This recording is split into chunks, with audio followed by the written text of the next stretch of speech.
The sound was sharp. It cut through the warm chatter of the dining room like a knife. I was standing by the sideboard, holding a water pitcher to refill my own glass.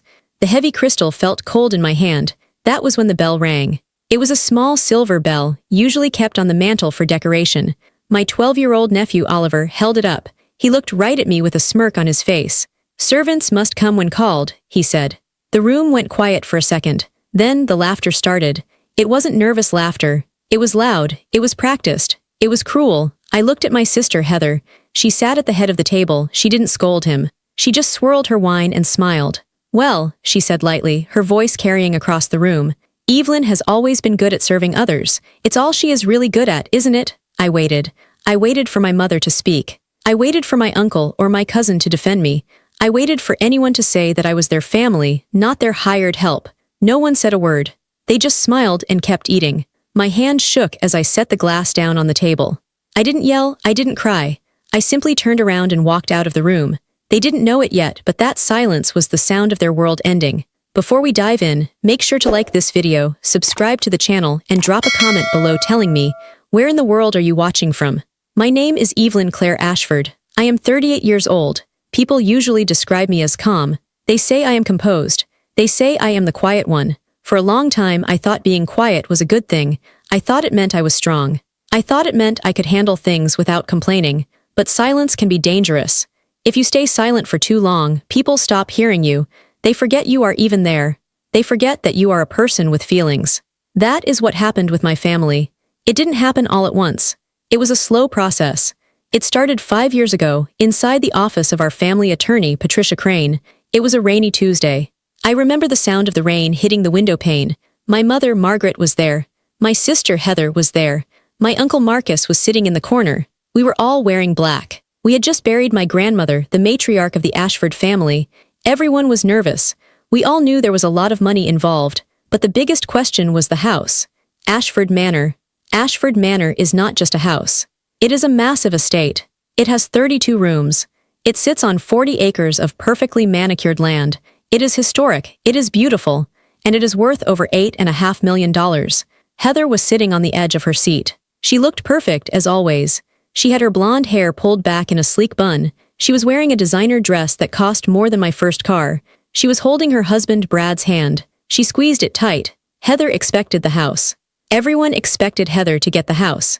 Heather was the social one. She was the one who loved parties. She was the one who knew how to talk to important people. She loved the spotlight. She had spent her whole life acting like the princess of Ashford Manor. I was just Evelyn. I was the one who read books in the library. I was the one who helped the gardener weed the flower beds.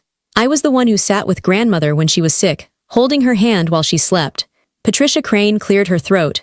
She opened the thick paper folder on her desk. "Regarding the estate known as Ashford Manor," Patricia read, her voice steady, "I leave the property, in its entirety, including all furnishings and grounds, to my granddaughter, Evelyn Claire Ashford." The room went completely silent. The rain on the window seemed to get louder. Heather let out a gasp. It was a sharp, ugly sound. "What?" she said. She looked at Patricia, then she looked at me. Her face turned red. "That has to be a mistake. Grandmother promised it to me. She knew I was the one who would live there. Evelyn doesn't even like parties. What is she going to do with a mansion?" My mother reached out and touched Heather's arm. "Patricia, are you sure?" my mother asked. "Maybe there is an amendment." "Evelyn is, well, Evelyn is wonderful, but she isn't really the head of the household type." "There is no mistake," Patricia said. She looked at me with a small smile. "Your grandmother was very clear. She wanted Evelyn to have the home." Heather started to cry. It wasn't a quiet cry. She sobbed. She put her face in her hands. "It's not fair," she wailed. "I have Oliver. We need the space. Evelyn lives alone. She doesn't need 32 rooms. It's selfish. It's just selfish." I sat there feeling small. I should have been happy. My grandmother had loved me. She had left me her greatest treasure. But I didn't feel happy. I felt guilty. I looked at my sister. She looked broken. I looked at my mother. She looked disappointed in me. I looked at my uncle. He was shaking his head. I hated conflict. I hated being the reason everyone was upset. I wanted them to love me. I wanted us to be a happy family. So I made a mistake. I made the biggest mistake of my life. "Heather," I said softly. She looked up at me, her eyes wet with angry tears. "What?" she snapped. "I don't want us to fight," I said. "I know you love the house. I know you want to raise Oliver there." "So," she said, "are you going to give it to me?" "I can't give it to you," I said. The will was in a trust. I couldn't just sign it over without huge tax penalties.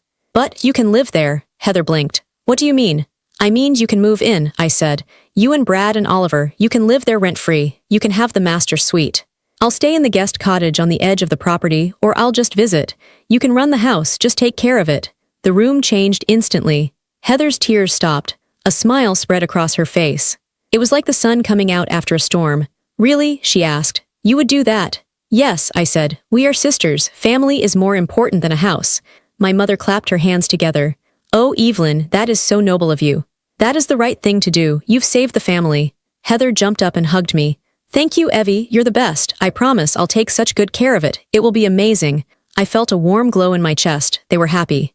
They were proud of me. I thought I had done a good thing. I thought I had bought peace. I didn't know I had just handed my sister the weapon she would use to destroy me. It started slowly.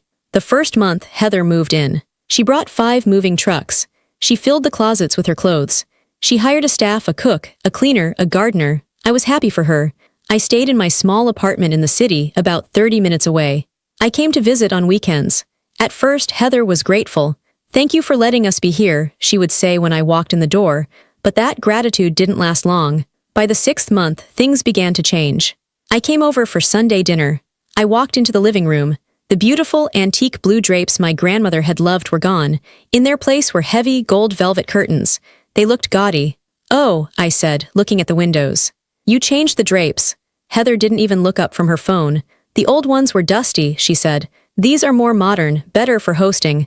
I didn't say anything. It was my house, she should have asked me. But I didn't want to start a fight over curtains, so I stayed silent. A year passed. Then too, Heather began to host events. She held charity fundraisers. She held garden parties. She held political dinners. She started calling herself the Lady of Ashford. I saw it in the local newspaper. There was a big picture of Heather standing on the grand staircase.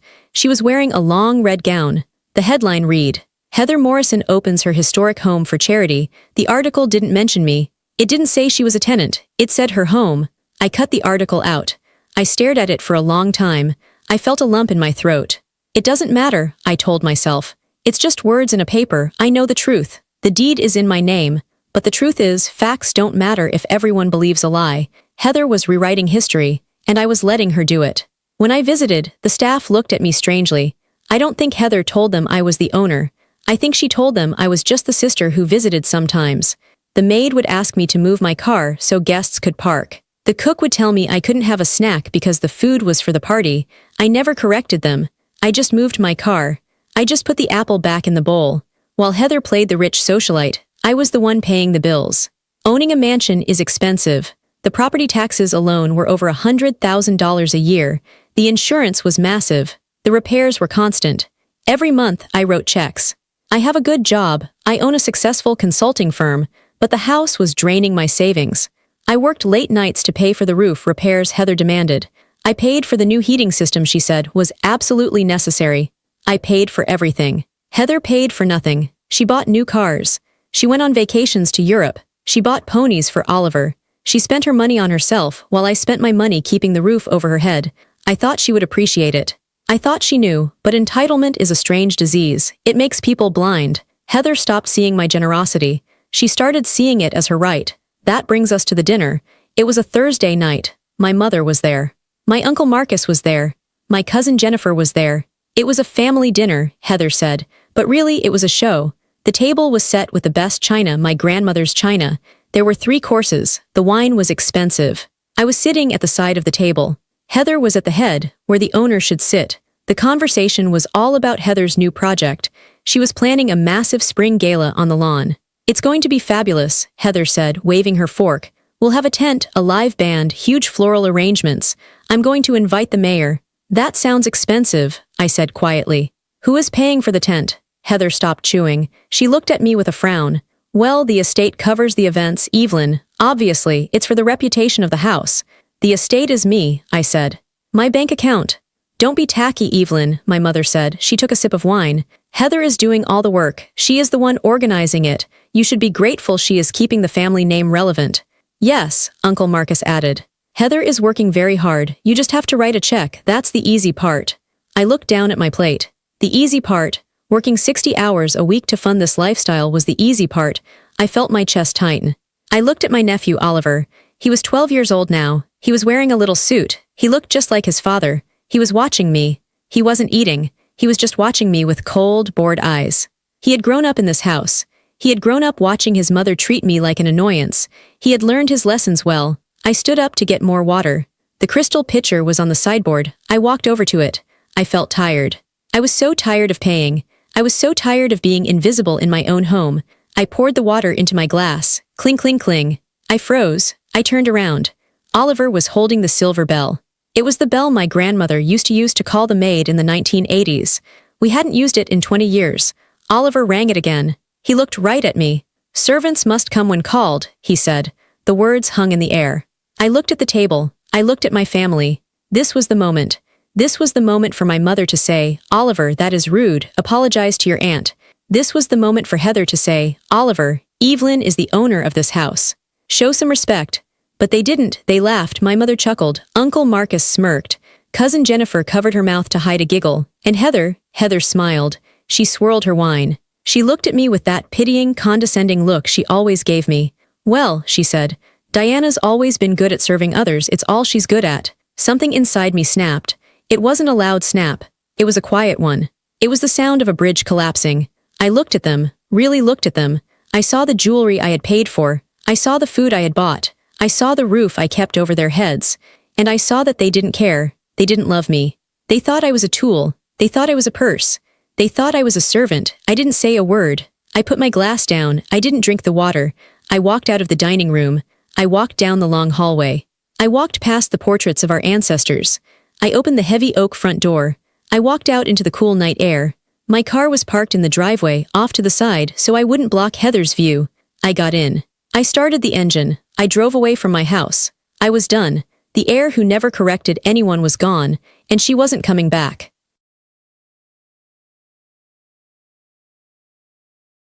I drove for 40 minutes. The road was dark. My hands were tight on the steering wheel. My knuckles were white. I didn't cry. I wanted to cry, but the tears wouldn't come. Instead, I felt cold. I felt a deep, freezing cold in the center of my chest. I arrived at my apartment building. It is a nice building, but it isn't a manor. It is quiet. It is simple. It is mine. I walked inside and locked the door. I didn't turn on the lights. I just sat down on my beige sofa and stared at the blank television screen. My phone buzzed in my purse. I ignored it. It buzzed again, and again. I reached into my bag and pulled it out. The screen was bright in the dark room. It was a text message from Heather. I looked at the time. It was 9:34 p.m. I thought, maybe she is apologizing. Maybe she realized she went too far. Maybe my mother told her to say sorry. I opened the message. There were just 2 words. Learn respect. I stared at the screen. I read it 3 times. Learn respect. She was telling me to learn respect. I had just left my own house because her son treated me like a servant. I had just walked out because she laughed at my humiliation. And she was telling me to learn respect. She wasn't sorry. She was angry that I had ruined her dinner party by leaving. She was angry that I had made a scene by being silent. She thought I was a child who needed to be scolded. That text message changed everything. If she had said nothing, I might have cooled down. I might have gone back next week. I might have forgiven them like I always did. But she sent that text. She pushed the button. She rang the bell one too many times. I didn't type a long paragraph. I didn't argue. I didn't explain my feelings. I typed 3 words. Check your mail. I hit send. Then I opened my contacts list.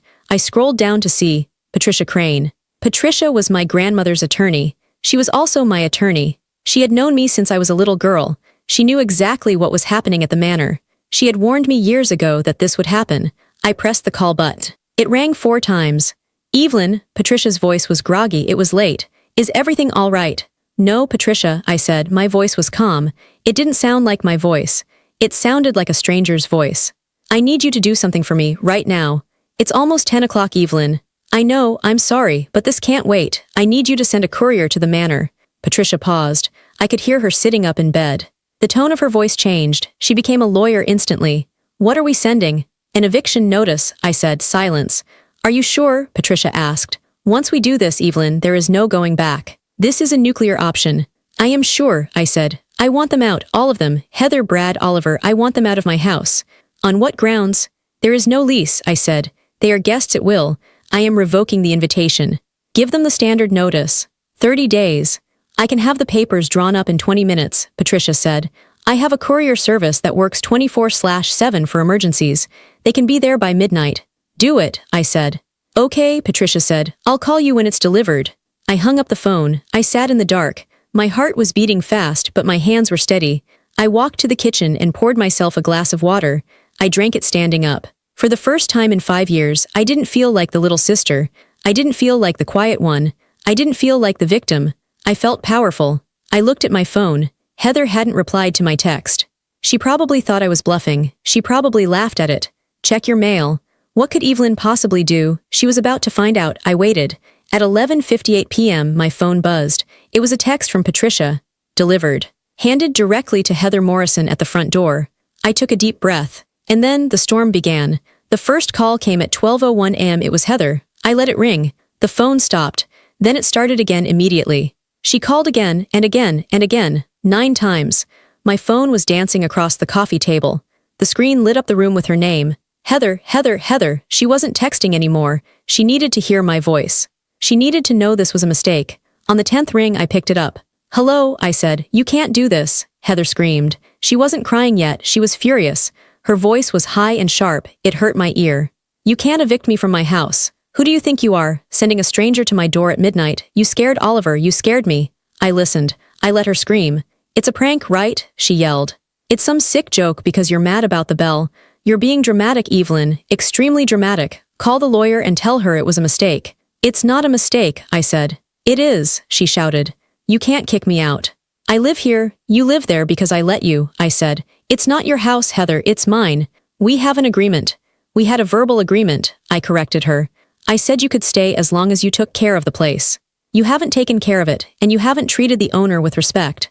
Respect, she laughed. It was a frantic, crazy sound. This is about the bell. Are you serious? You're evicting your sister because a 12-year-old made a joke. It wasn't a joke, I said. And it wasn't just the bell. It was 5 years of disrespect. It was the drapes. It was the parties. It was you treating me like a stranger in my grandmother's home. The bell was just the end. You said I could live here as long as I wanted, she screamed. I did, I said. My voice remained steady. And now I'm revoking that invitation. You can't. I can, and I have. The notice is legal, Heather. Patricia drafted it. You have 30 days to vacate the premises. Where am I supposed to go? Her voice cracked. The anger was turning into fear. We have things here. We have furniture. Oliver's school is 10 minutes away. All my friends are here. I have the gala next month. Cancel the gala, I said. I can't cancel the gala. People have bought tickets. That's not my problem, I said. There was a silence on the line. It was a heavy, thick silence. Evelyn, she said, her voice dropped. She sounded small now. Please don't do this. I'm sorry about tonight, okay? I'm sorry, I shouldn't have laughed. I'll make Oliver write you a letter. Just tear up the paper, please. No, I said. What do you mean no? I mean no, it's too late for apologies. But we're family, she wailed. You're doing this to your family. I am, I said. Because for 5 years you forgot that I was your family too. I'll tell Mom, she threatened. The anger was coming back. I'll tell everyone what you're doing. You'll be a pariah. No one will talk to you. Go ahead, I said. Tell them I finally stood up for myself. I hate you, she screamed. I hate you, Evelyn. I know, I said. You've hated me for a long time. You just hid it because you needed my house. I'm not leaving, she yelled. I'm not going anywhere. You'll have to drag me out. If you aren't out in 30 days, I said, the sheriff will escort you out. That is what the notice says. Read it carefully. I hung up the phone. My hand was shaking now. I put the phone down on the table. It rang again instantly. This time it was Brad, my brother-in-law. I declined the call. It rang again. Brad again. I declined it. Then a text from Brad. Evelyn, pick up. Heather is having a panic attack. You need to stop this. I didn't reply. Then my mother called. It was 12:30 a.m. My mother never calls past 9 p.m. I looked at the screen. Mom, a part of me wanted to answer. I wanted to explain. I wanted her to understand why I was hurting. I wanted my mother to comfort me. But I knew she wouldn't. She wasn't calling to comfort me. She was calling to fix things for Heather. She was calling to tell me I was wrong. I turned the phone over. I put it on silent. I sat in my living room until the sun came up. I watched the gray light filter through the blinds. I felt empty. I felt sad. I had just blown up my Emily. But for the first time in my life, I didn't feel heavy. The weight was gone. I had spoken. And they had finally heard me. The sun came up, but I didn't feel awake. I felt like I was moving through water. My phone had finally stopped ringing around 3 o'clock am now. At 7 o'clock am, it started again. It was a different kind of ringing today. It wasn't the frantic, angry ringing of the night before. It was steady. It was persistent. It was the sound of a family closing ranks.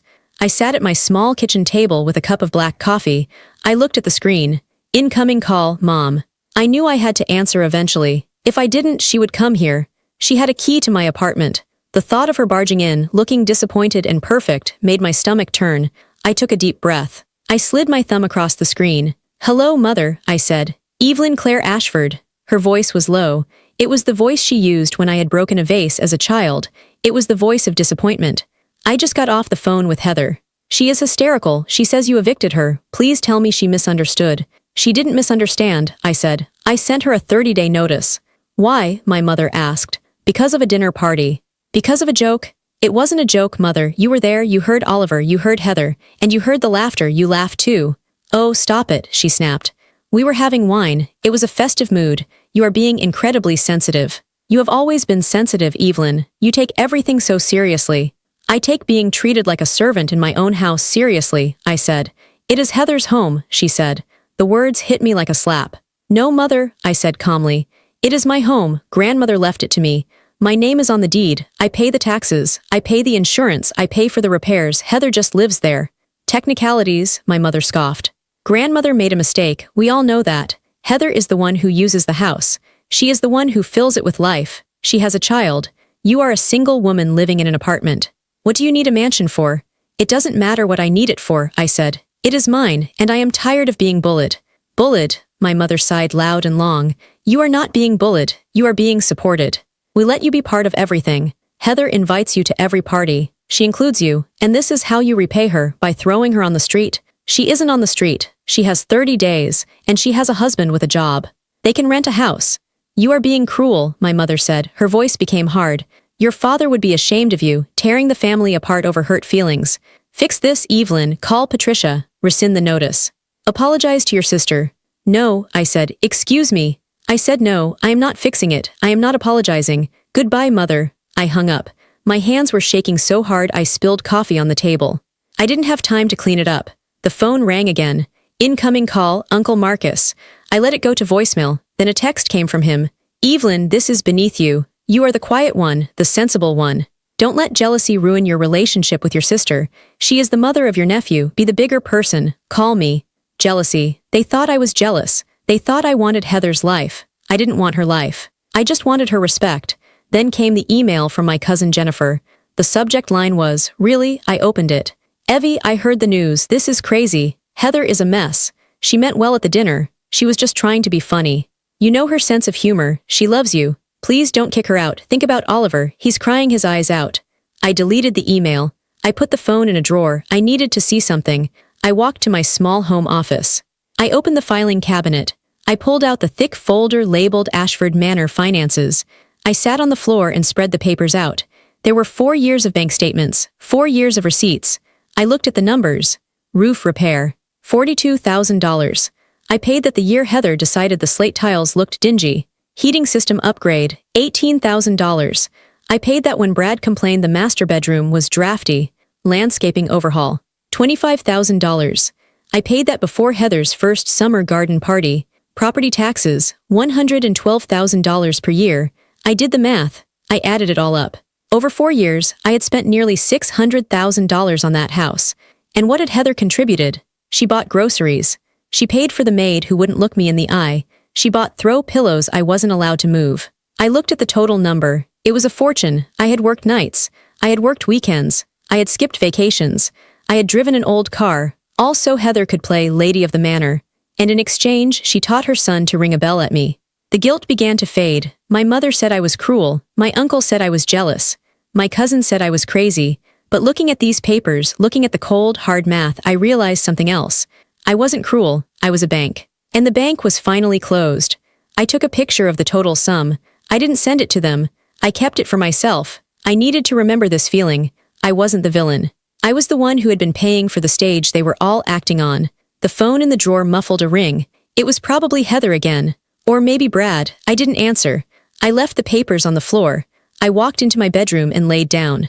I stared at the ceiling. The silence in my apartment was different now. It wasn't lonely. It felt like a fortress.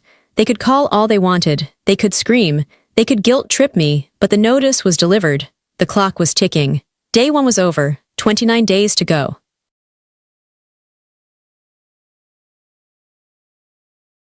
I waited 2 days. I needed the silence. I needed to build up my strength. I knew that if I saw them too soon, I might crumble. I had spent 38 years crumbling to make them comfortable. I couldn't afford to do it this time. On the morning of the 3rd day, I got dressed. I didn't wear my usual comfortable sweaters. I put on a sharp black blazer. I put on heels.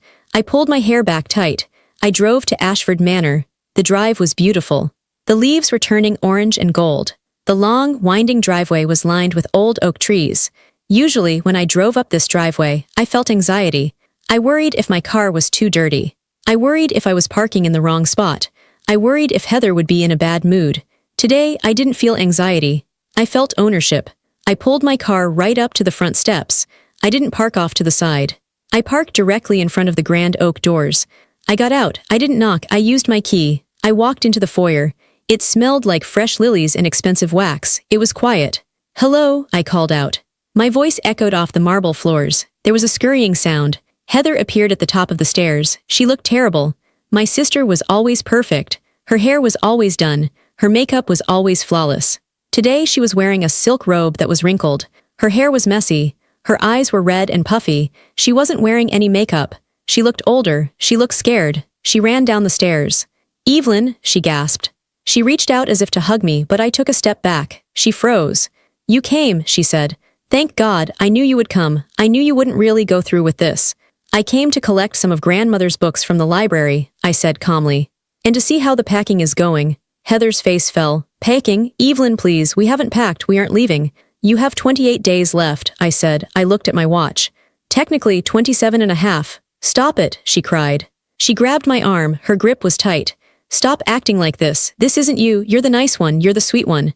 I said, and look where it got me. I pulled my arm away. I walked past her into the living room. She followed me, trailing behind like a child. "I'm sorry," she blurted out.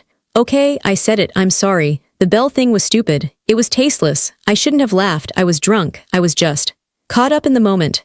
I stopped and turned to face her. "It wasn't a moment, Heather, it was a lifestyle." "I'll make it up to you," she pleaded. "I'll host a dinner in your honor, a huge dinner. I'll toast to you. I'll tell everyone how generous you are. I'll make Oliver apologize in front of everyone." "I don't want a dinner," I said, "and I don't want a toast." "Then what do you want?" she screamed. She threw her hands up. "What do you want from me?" "I want my house back," I said. "But why?" She was crying now, ugly sobbing tears. "It's too big for you. You'll be all alone here. It will be a museum.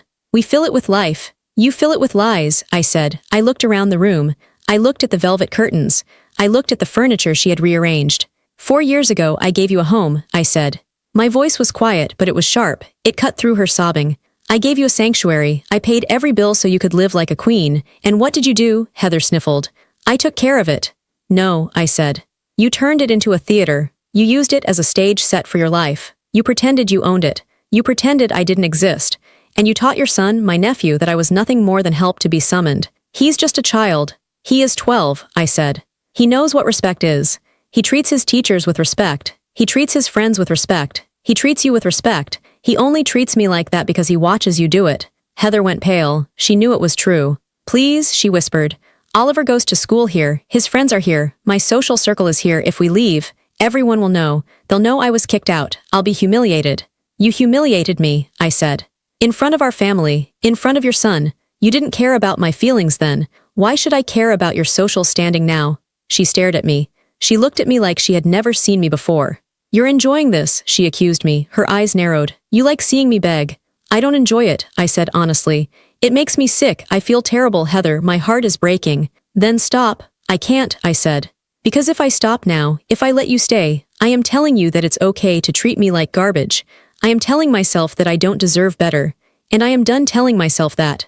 I walked over to the bookshelf. I picked up 3 books my grandmother used to read to me. I tucked them under my arm. "You have 28 days, I repeated. "Start packing the china. It takes a long time to wrap." "I'm not leaving," she hissed. "I'll get a lawyer." "I have squatter's rights. I have something." "You have nothing," I said. Patricia was very thorough. "There is no lease. You paid no rent. You are a guest, and the party is over." I walked back to the foyer. Heather stood in the living room. She didn't follow me this time. "I hate you," she screamed after me. "You're ruining my life." I opened the heavy front door. "No, Heather," I said without looking back. "I'm just taking mine back." I walked out to my car. My legs felt weak like jelly. I sat in the driver's seat and took a deep breath. I had done it. I had looked her in the eye and I hadn't folded. I looked up at the massive house. It looked different to me now. It didn't look like a castle anymore. It just looked like a building made of stone and wood and painful memories. I started the car and drove away. I didn't look in the rearview mirror. 28 days left. The silence after the confrontation didn't last long. It was replaced by legal paper. By week 3, Heather realized that crying wasn't going to work, screaming wasn't going to work, guilt wasn't going to work. So she tried to use the law. I received an email from Patricia, my attorney. "Evelyn, we have received a letter from a lawyer representing Heather and Brad. They are formally requesting a 90-day extension on the eviction. They claim they cannot find suitable housing in the school district within the 30-day window. They are asking for compassion." I stared at the computer screen. 90 days. That meant 3 more months. If I gave them 3 months, they would ask for 6. If I gave them 6, they would stay for a year. I knew how this worked. It was a stalling tactic. They thought if they stayed long enough, I would get tired. They thought I would forget the anger. I picked up the phone and called Patricia. "No," I said. "They are claiming hardship, Evelyn," Patricia said gently. "It might look better to a judge if we give them a little extra time, maybe 2 weeks. "No extensions," I said. "Not 1 day, not 1 hour. She has lived there for 4 years rent-free. That was her extension. She has 7 days left." "Okay," Patricia said. "I will relay the message, but be prepared. They might get nasty." "Let them," I said. They didn't get nasty immediately. They got manipulative. That evening my phone buzzed. It was a text from Heather. I hadn't blocked her. I needed to know if there was an emergency with the house. There was no text message, just a photo. It was a picture of Oliver. He was sitting at the kitchen table in the manor, the table where I used to eat breakfast with my grandmother. He looked sad. He was holding a piece of lined notebook paper. On the paper, in messy handwriting, it said, "I am sorry, Aunt Evelyn. Please don't make us move." I looked at the photo. My heart squeezed. It hurt. He was a child. He was my nephew. I loved him, even though he had been cruel. But then I looked closer. Oliver wasn't looking at the camera. He was looking off to the side. He looked annoyed. He looked like he was waiting for permission to put the paper down. And the handwriting, it was too neat. It looked like he had been told exactly what to write. Heather was using her son as a shield. She was using him as a bargaining chip. She wasn't teaching him to be sorry. She was teaching him how to manipulate people to get what he wanted. If I gave in now, Oliver would learn a terrible lesson. He would learn that he could ring bells at people, insult them, and then just hold up a sign to make it all go away. He would never learn that actions have consequences. I didn't reply to the text. I didn't save the photo. I deleted it. Unread. It was the hardest thing I had ever done. I felt like a monster, but I knew I wasn't. A monster would have let him grow up to be exactly like his mother. The next day, my mother called. "Evelyn," she said, her voice tight. "Heather says you refused the extension. She says you deleted a photo of Oliver apologizing. Have you lost your mind?" "I haven't lost my mind, Mother." I found my spine. "She needs time. She has had 4 years," I said. "She has 7 days left. Tell her to stop taking photos and start packing boxes." "You are destroying this family," my mother spat. "No," I said quietly. "I am just refusing to pay for it anymore." The days ticked by. 6 days left. 5 days left. 4 days left. I didn't go to the house. I stayed in my apartment. I went to work. I sat in meetings and nodded at clients, while inside my head, a countdown clock was ticking. On the last day, Patricia called me. "They are moving," she said. "I have a confirmation from the sheriff's office. They requested a deputy to be present to ensure there was no trouble. There are trucks in the driveway." "Good," I said. "Do you want to go over there?" "Not yet," I said. "I'll wait until they are gone." I didn't want to see them. I didn't want to see Heather crying. I didn't want to see Oliver looking at me with hate. I didn't want to see Brad pretending to be the victim. I wanted to see the house. Just the house. I waited until the sun went down. It was 8:00 p.m. on the 30th day. I pulled my car up the long driveway. The moon was full. It cast a silver light over the big oak trees. The house was dark. Usually, at this time, every light would be on. Heather hated the dark. She would have the porch lights on, the foyer chandelier, the kitchen lights. Tonight, it was a black silhouette against the sky. There were no moving trucks, no luxury, no pony in the side paddock. I got out of my car. The silence was absolute. I walked up the steps. I put my key in the lock. It turned with a heavy click. I pushed the door open. The foyer was empty. The The big round table that usually held a massive vase of flowers was gone. The rug was gone. The paintings Heather had bought were gone. It smelled different. It didn't smell like Heather's expensive perfume anymore. It smelled like dust and floor wax. I turned on the light. The house echoed. My heels clicked loudly on the marble floor. Click, click, click. I walked into the living room. It was bare. The velvet curtains were gone, leaving the windows looking naked and tall. The fireplace was cold. There were indentations in the carpet where the heavy sofas had been. I walked to the kitchen. The refrigerator was empty. The counters were wiped clean. I walked up the grand staircase. I trailed my hand along the oak banister. It felt smooth and cool under my palm. My grandmother used to slide her hand down the same wood. I went into the master bedroom. This was where Heather had slept. This was where she had plotted her parties. This was where she had laughed about me on the phone to her friends. The room was vast and hollow. I walked over to the window seat. This was my favorite spot. When I was a little girl, my grandmother would sit here with me. She would read me stories. We would watch the rain fall on the gardens. I sat down on the bare wood of the seat. I looked out at the dark grounds. I thought I would feel triumphant. I thought I would feel a surge of victory. I won. I got my house back, but I didn't feel triumphant. I felt sad. The air felt lighter, yes. The tension was gone. The cruelty was gone. The bell was gone. But the love was gone, too. This house wasn't a home anymore. It was just a shell. It was a witness to a crime. It had seen my sister turn into a stranger. It had seen my family break apart. I couldn't live here. I realized it in that moment, sitting in the dark. I couldn't move my furniture in. I couldn't sleep in these rooms. Every corner held a memory of a fight, a slight, a moment of disrespect. The walls had absorbed the toxicity. My grandmother wanted this house to be a legacy. She wanted it to be a place of joy. It wasn't that anymore. Heather had taken the joy with her when she left. I stood up. I walked back down the stairs. I didn't lock the door behind me. I didn't need to protect anything inside. There was nothing left to steal. I sat in my car and called my realtor, Sarah. It was late, but she picked up. "Evelyn," she asked, "is everything okay?" "Yes," I said. "I need you to do something for me." "Sure, what is it?" "List Ashford Manor," I said. Sarah paused. "List it, you mean, for rent?" "No," I said, "for sale." "Oh wow," Sarah said. "Are you sure?" "It's been in your family for 4 generations." "I know," I said, "but it's time." "Okay," Sarah said, her voice becoming professional. "When do you want to list it? We can take photos next week." "List it tomorrow," I said. "Immediate sale, price it at $8.5 million, but I will take the first solid offer." "That is very fast, Evelyn." "I want it gone," I said. "I want a clean break." "Okay," she said. "I'll get the paperwork ready." I hung up. I looked at the house one last time. It stood tall and proud in the moonlight. It was beautiful, but it wasn't mine, not really. It belonged to the past. I put the car in gear and drove away. I didn't cry. I felt a strange sense of peace settling over me. The house sold in 6 weeks. A tech billionaire from California bought it. He had a wife and 3 young daughters. He didn't care about the history. He didn't care about the family drama. He just saw a beautiful house where his children could play. That made me happy. I signed the papers in a conference room. I handed over the keys. I watched the new owner smile. He didn't know about the bell. He didn't know about the servants.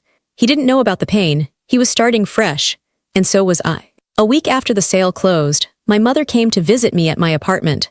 It was the first time she had visited me in 2 years. Usually, I went to her, or I went to the manor. She sat on my beige sofa. She looked out of place in my small living room. She held a cup of tea in her hands, but she didn't drink it. "I don't understand you, Evelyn," she said. She shook her head. "You had a legacy. You had the Ashford estate, and you just sold it like it was a used car." I sat across from her. I felt calm. For the first time in my life, her disappointment didn't hurt me. It just felt like background noise. "It wasn't a home anymore, Mother," I said.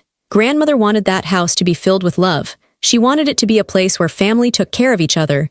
It wasn't that anymore. It was just a place where I was the bank and Heather was the queen." "Heather is devastated," my mother said. "They are living in a rental condo in the city. It has 2 bedrooms. Oliver has to share a bathroom." "That sounds perfectly normal," I said. "Most people share bathrooms. It will be good for him. Maybe he will learn to hang up his own towel." My mother sighed. "And the money, $8.5 million. That is a lot of money, Evelyn. I hope you are going to be responsible with it. You should set up a trust for Oliver." I smiled. A small, sad smile. "I have already handled the money," I said. "What do you mean?" "I kept enough to buy myself a nice house," I said. "A house with a garden. A house that is just for me. And I put enough away for my retirement. And the rest, I donated it, I said. My mother dropped her teacup. It hit the saucer with a loud clatter. Tea spilled onto her skirt. You. What? I donated $6 million to children's charities, I said. Specifically, to programs that teach social and emotional learning. Programs that teach kids kindness, empathy, and respect. I looked my mother in the eye. I want to help kids who need to learn kindness, I said, before they learn to ring bells at people.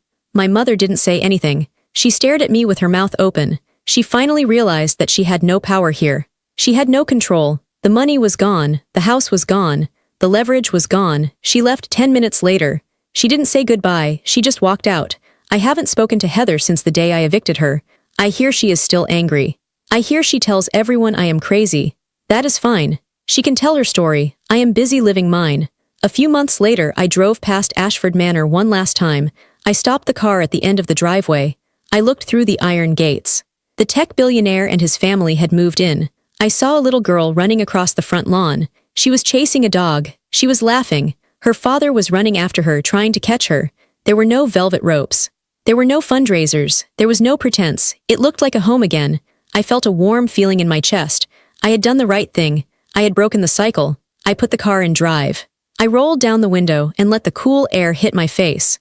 Some people think that if they are loud enough, if they are rich enough, they can treat people however they want. They think that family means you have to take the abuse forever. They are wrong. I thought about Oliver and his silver bell. I thought about the laughter in the dining room. Some people think servants come when called, I whispered to the empty road. I smiled and I pressed the gas pedal. Sometimes they just leave and take the whole house with them. If you've ever been treated like you didn't belong in a place you built, this story is for you. Subscribe for more stories where quiet dignity speaks louder than revenge.